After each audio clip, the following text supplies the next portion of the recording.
Hey everyone, welcome back to my channel Tania. আজ তোমাদের সঙ্গে ভাবলাম একটা রেসিপি শেয়ার করব। তো অনেকেই দেখি যে পাকা শসা ফেলে দেয়, খেতে চায় না, আমরাই খেতে চাইতাম না।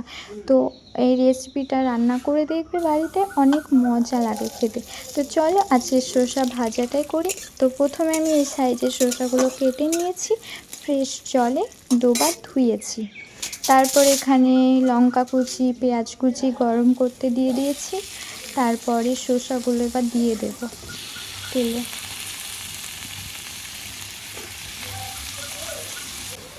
দেওয়া হয়ে গেলে এবার একটু নেড়ে নিব ভালো করে।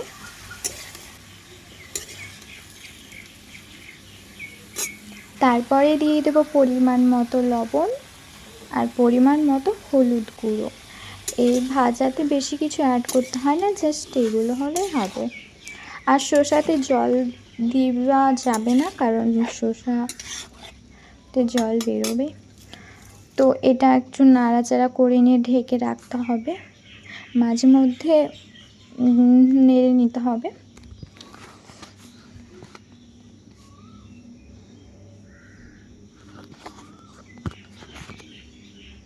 তারপরে আমার হয়ে গেছে শসা ভাজা, আমি জিরে গুঁড়ো দিয়ে নামিয়ে নেব।